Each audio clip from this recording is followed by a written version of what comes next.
샬롬. 하나님의 은혜와 자비하심이 모든 속회 가운데 임하시길 기도합니다. 속회국가 7과 호세아 6장 1절부터 11절까지의 말씀을 통해서 회개가 곧 해답이라는 제목으로 은혜를 나누겠습니다. 호세아서는 지난주 수요일 말씀을 통해 들으셨던 것처럼 종교적으로 타락했던 북이스라엘 향해서 호세아 선지자를 통해 말씀을 주시는 내용입니다. 아시는 것처럼 이스라엘은 솔로몬을 기점으로 기원전 약 930년경에 북이스라엘과 남유다로 분열이 되게 됩니다. 남유다는 베냐민 지파, 유다 지파를 중심으로 솔로몬의 아들이었던 르호보암이 왕이 됐고요. 북이스라엘은 에브라임을 중심으로 나머지 10개의 지파가 여로보암을 왕으로 세우며 나라를 형성했습니다. 이 두 나라 중에 앞서 말씀드린 것처럼 호세아는 북이스라엘을 향해서 하나님의 메시지를 전하고 있는 것을 보게 됩니다. 북이스라엘은 종교적으로 바알을 숭배하기 위해 산 언덕에 산당을 지어놓고 그곳에서 음행의 행위를 행하고 있었습니다. 비를 주관하는 바알이 하늘에서 잘 볼 수 있도록 일부러 높은 곳에서 성적인 행위를 행한 것이죠. 그런가 하면 이들은 1년 내내 푸른 나무에 이름을 붙이고 또 그것을 숭배하게 됐습니다.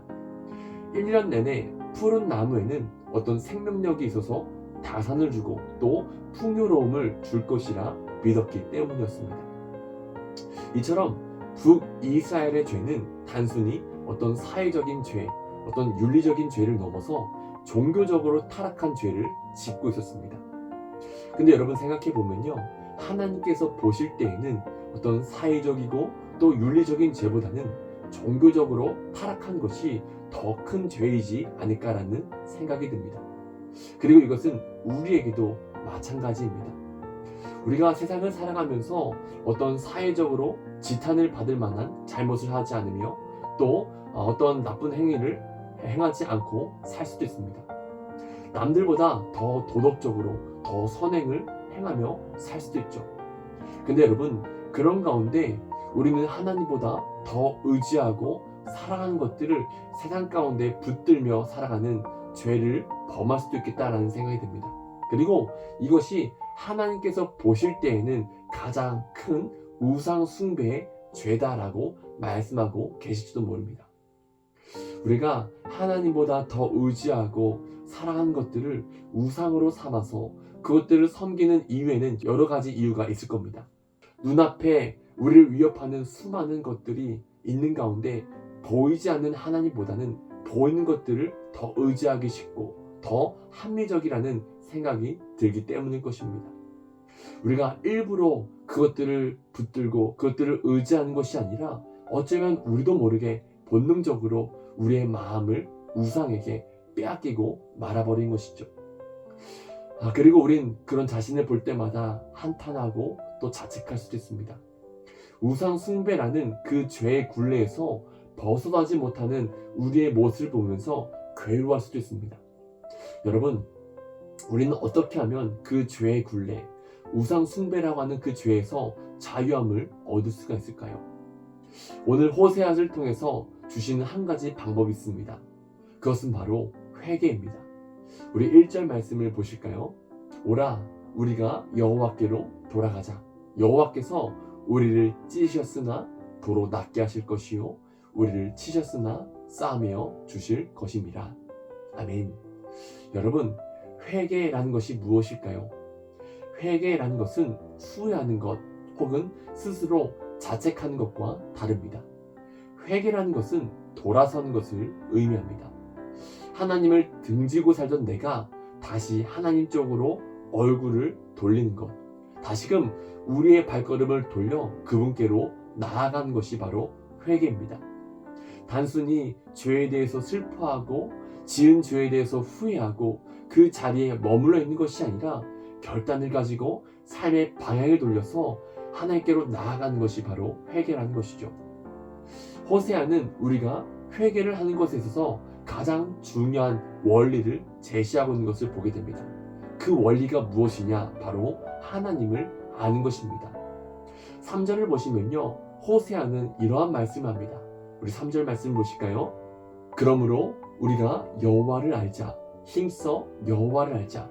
그의 나타나심은 새벽빛같이 어김없나니 비와 같이 땅을 적시는 늦은 비와 같이 우리에게 임하시리라 하니라. 아멘. 그리고 6절에 가서도 호세아는 번제보다 하나님을 아는 것을 원하노라 라고 고백하고 있는 것을 보게 됩니다. 호세아는 하나님께로 돌아가는 그 회개를 이야기하면서 그 중심에 하나님을 아는 것이 필요하다라고 이야기하고 있습니다. 근데 여러분, 여기에서 안다라는 것은요, 단순히 하나님에 대해서 아는 것을 의미하지 않습니다. 하나님에 대해서 아는 것이 아니라 하나님을 아는 것을 이야기합니다. 여러분, 하나님에 대해서 아는 것은요, 지식적이고 어떤 정보적인 것을 의미합니다. 예를 들어서 다른 누군가가 저에 대해서 안다라고 이야기하면서 키는 180이고 혈액형은 A형이고 또 고향은 어디이다 라고 이런 지식적인 것들을 나열하면서 저에 대해서 안다라고 말할 수도 있을 겁니다. 그러나 이것은 진짜 저를 아는 것이 아닙니다.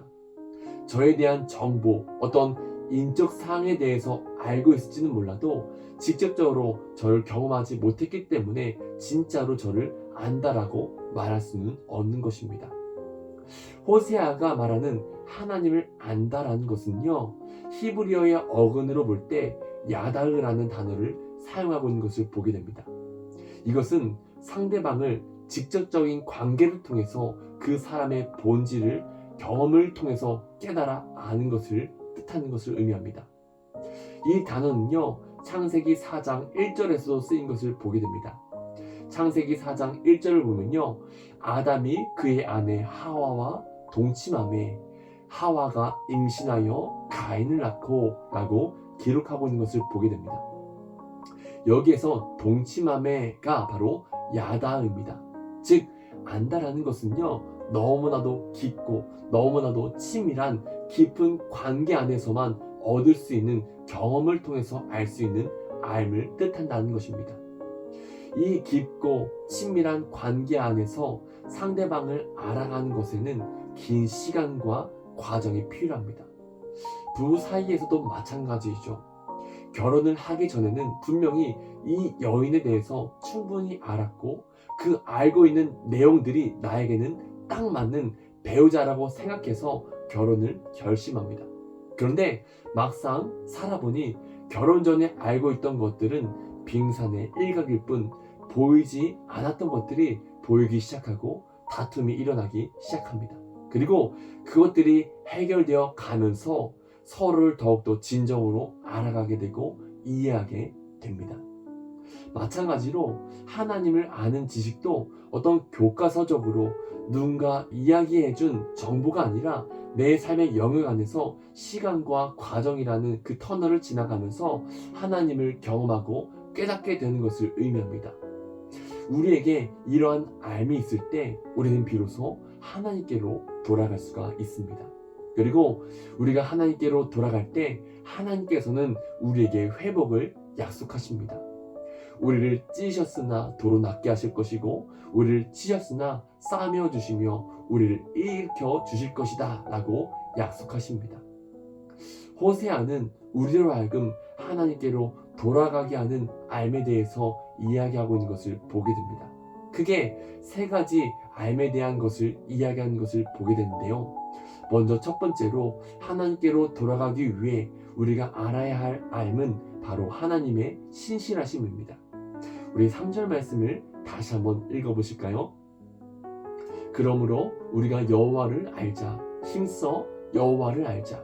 그의 나타나심은 새벽빛같이 어김없나니 비와 같이 땅을 적시는 늦은 비와 같이 우리에게 임하시리라 하니라.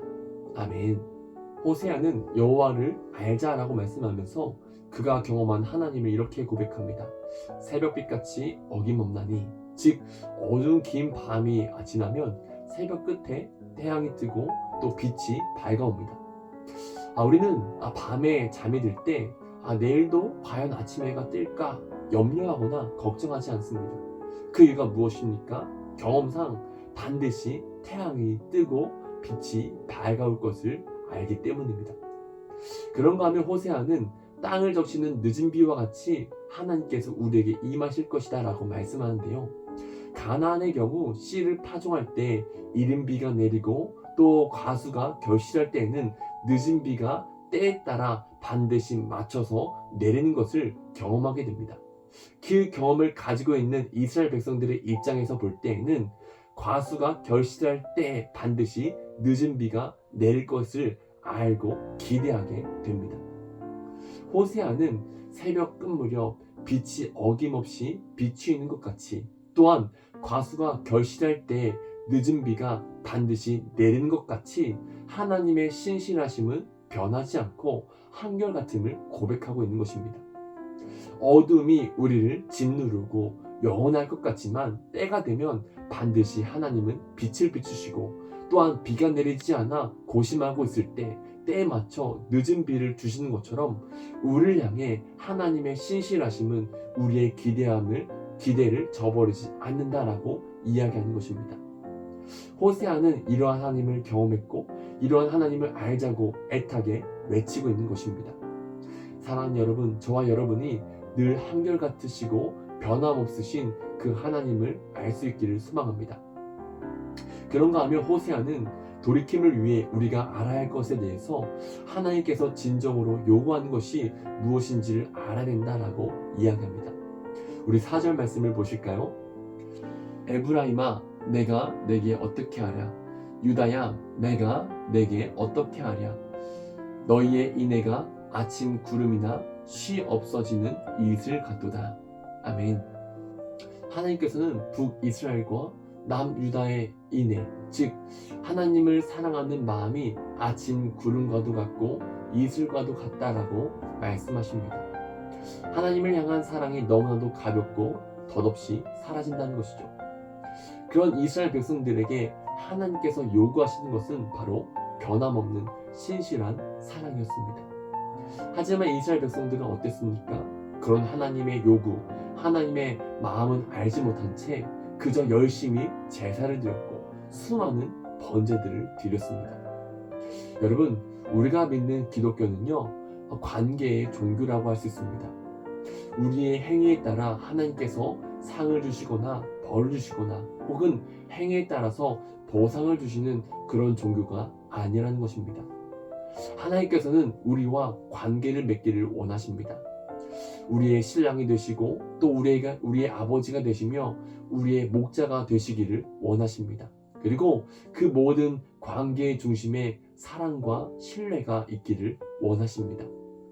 하나님과 우리 사이에 이 사랑과 신뢰가 사라진다면 우리가 아무리 열심을 다해 그 누구보다 그럴듯하게 어떤 종교적인 행위를 한다고 해도 그것은 우리 스스로만을 만족하게 할 뿐 하나님을 기쁘시게 해드릴 수가 없습니다.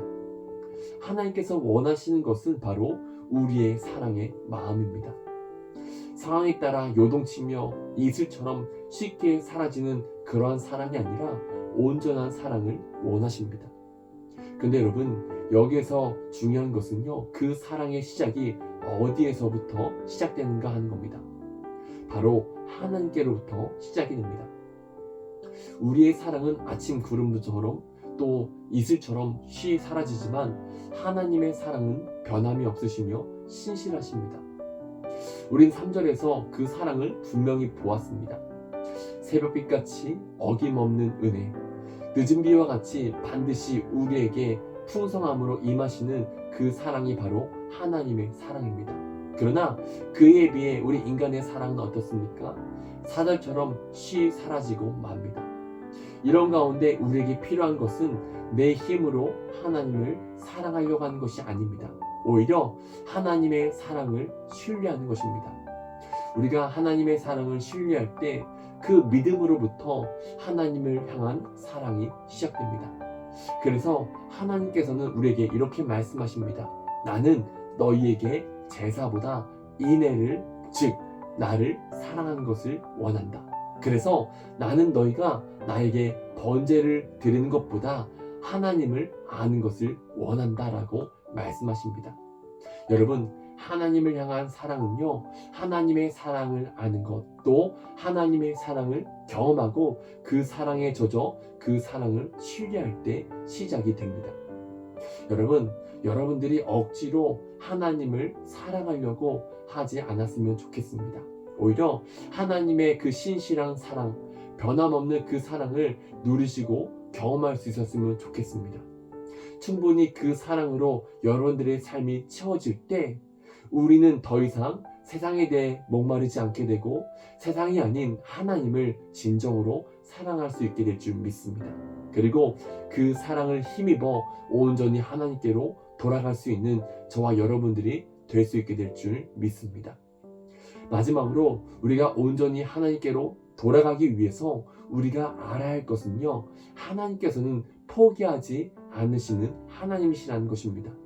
우리 마지막으로 11절을 보실까요?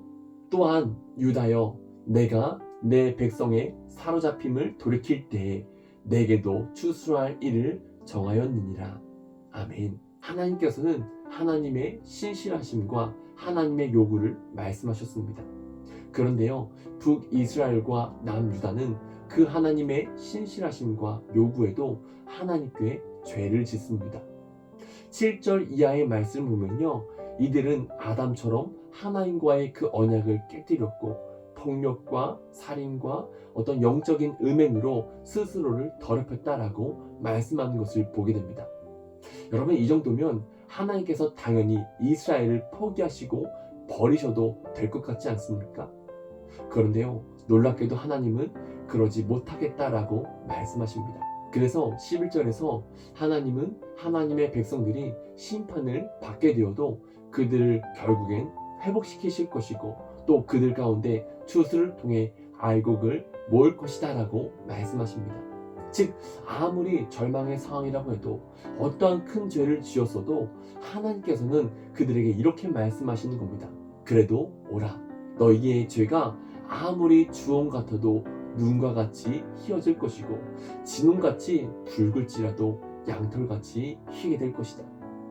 하나님은 우리의 모습이 어떠하다고 할지라도 결코 포기하시지 않겠다라고 말씀하시는 것이죠.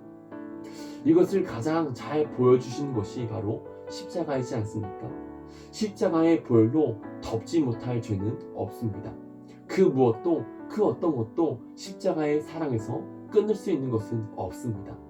우리가 이런 하나님을 알 때 우린 어떤 자리에 있든지 어떤 모습 가운데 있든지 다시금 하나님께로 돌아갈 수 있는 용기를 얻을 수가 있습니다. 사랑하는 여러분, 하나님의 이 포기하지 않는 사랑, 우리를 사랑하시되 끝까지 사랑하시는 그 사랑을 기억하며 어떤 모습 가운데 있든지 어떤 자리에 있든지 하나님께로 나아갈 수 있는 저와 여러분들이 될 수 있기를 소망합니다. 여러분, 우리가 하나님의 백성답게 살 수 있는 해답은 바로 회개에 있습니다. 우리는 온전한 회개를 통해 하나님께로 돌아가기 위해 애써야 합니다. 그리고 이 온전한 회개는요, 하나님을 온전히 아는 것에서 시작이 됩니다.